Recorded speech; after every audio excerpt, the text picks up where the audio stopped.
دھوپ میں چل کر کے جمعہ کی نماز پڑھنے کے لیے جانا ہے، تکلیف ہوگی یا نہیں ہوگی. اسی طرح سے اللہ تبارک و تعالیٰ نے جن چیزوں سے منع کیا ہے اس پر آپ صبر کرتے ہیں، رک جاتے ہیں، یعنی اس پر آپ صبر کرتے ہیں.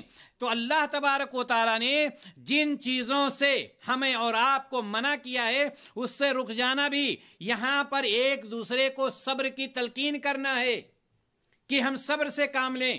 جہاں پر اللہ تبارک و تعالیٰ نے عمل کرنے کا حکم دیا، تکلیف ہو رہی صبر کیجئے. جن چیزوں سے رکنے کا حکم دیا ہے، آپ کو تکلیف ہو رہی ہے، صبر کیجئے. اگرچہ وہ آپ کے حق میں ظاہری طور پر فائدہ مند ہو لیکن صبر کیجئے، چونکہ اللہ تبارک و تعالیٰ نے اس سے آپ کو منع فرمایا. کیونکہ اللہ تعالیٰ نے آپ کو منع فرمایا ہے. تو معلوم یہ ہوا کہ خسارے میں کون سے لوگ ہیں؟ خسارے میں وہ لوگ ہیں جن کے اندر یہ چار خوبیاں نہیں پائی جاتی. نہ اللہ پر ایمان لانے والے ہیں، نہ عمل صالح کرنے والے ہیں، نہ ان باتوں کی ایک دوسرے کو نصیحت کرنے والے ہیں، اور نہ تکلیف جب ہوتی ہے اس کے صبر کی تلقین کرنے والے ہیں. تو ایسی صورت میں ایسے لوگ خسارے میں ہیں. ورنہ جن کے اندر یہ چار اوصاف اللہ تبارک و تعالیٰ نے پیدا کر دیے ہیں وہ خسارے میں نہیں ہیں. وہ خسارے میں ان چار اوصاف کو جو اپنا لیتے ہیں، جو ان پر عمل کرتے ہیں، تو اللہ تبارک و تعالیٰ ان کو ان لوگوں میں شمار نہیں کرتا ہے جو خسارہ پانے والے ہیں. اسی لیے امام شافعی رحمہ اللہ نے غالباً فرمایا ہے کہ سورہ عصر انسان کی ہدایت کے لیے کافی ہے. سورۃ العصر کو امام شافعی رحمہ اللہ فرماتے ہیں کہ یہ لوگوں کی ہدایت کے لیے کافی ہے.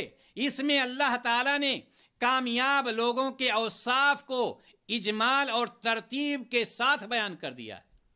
سورۃ العصر یعنی ایک کامیاب انسان کے جو اوصاف ہیں وہ سورۃ العصر میں اللہ تبارک و تعالیٰ نے اتنی ترتیب کے ساتھ، اتنی وضاحت کے ساتھ بیان کر دیا ہے کہ اگر کوئی شخص اس پر عمل کر لیتا ہے تو وہی اس کے لیے کامیابی ہے. وہی اس کے لیے کامیابی ہے. کوئی بھی شخص اپنی کامیابی اور ناکامی کا جائزہ لینا چاہے تو سورہ سورۃ العصر اس کے لیے بہترین معیار. اس کو چاہیے کہ سورۃ العصر کو دیکھے اور یہ سوچے کہ کیا ہم ایمان لا رہے ہیں، کیا ہم عمل صالح کر رہے ہیں، کیا ہم وتواصوا بالحق وتواصوا بالصبر کے مطابق اتر رہے ہیں. اگر اتر رہا ہے تو اس کو خوش ہونا چاہیے اور مزید عمل کرنا چاہیے. اگر یہ خوبیاں، یہ اوصاف اس کے اندر نہیں پائے جا رہے ہیں، اس میں دوسرا پوائنٹ بہت ہی زیادہ اہم ہے، وَاعْمِلُوا الصَّالِحَاتِ، جس میں حقوق اللہ اور حقوق العباد دو کے دونوں شامل ہوتے ہیں. خلاصہ کلام یہ ہے کہ جس کے اندر یہ چار اوصاف پائے جائیں گے وہ لوگ گھاٹے میں نہیں ہیں بلکہ وہ لوگ کامیاب ہونے والے ہیں. اور کامیابی کے لیے یہی چیز معیار ہے. کامیابی کے لیے یہ صورت ہمیں یہ بتلا رہی ہے کہ کامیابی کے لیے بذات خود عمل کافی نہیں ہے. جیسا کہ بتلایا گیا سورہ عصر میں وتواصوا بالحق وتواصوا بالصبر، اللہ تبارک و تعالیٰ نے کیا فرمایا کہ ایمان لاؤ، عمل صالح کرو، اور ساتھ ہی ساتھ وتواصوا بالحق اور وتواصوا بالصبر میں یہ چیز آ رہی ہے کہ امر بالمعروف اور نہی عن المنکر کا فریضہ بھی انجام دو. بھلائی کا حکم دو، برائیوں سے روکو. یہ خود بذات خود عمل کر لینا یہ کامیابی کی دلیل نہیں ہے. ہمارے اور آپ کے لیے یہ بھی ضروری ہے کہ ہم اور آپ بھلائی کا حکم دیں اور برائیوں سے روکیں، تب اللہ تبارک و تعالی ہمیں اور آپ کو کامیاب لوگوں میں شمار کرے گا. چونکہ بھلائی کا حکم دینا اور برائی سے روکنا اللہ تبارک و تعالی نے آگے سورہ آل عمران میں ارشاد فرمایا ہے، وَلْتَكُمْ مِنْكُمْ أُمَّةً يَدْعُونَ إِلَى الْخَيْرِ وَيَأْمُرُونَ بِالْمَعْرُوفِ وَيَنْهَوْنَ عَنِ الْمُنْكَرِ وَأُولَئِكَ هُمُ الْمُفْلِحُونَ. تم میں سے ایک گروہ جو بھلائی کے لیے لوگوں کو بلائے، بھلائی کی طرف لوگوں کو بلائے، بھلائی کا حکم دے اور برائیوں سے روکے، برائیوں سے ان کو منع کرے، ان کو باز رکھے. وَلْتَكُمْ مِنْكُمْ أُمَّةً يَدْعُونَ إِلَى الْخَيْرِ، تم میں سے ایک گروہ ایک جماعت ایسی ہونی چاہیے جو بھلائیوں کی طرف لوگوں کو بلائے، بھلائی کا حکم دے، برائیوں سے روکے.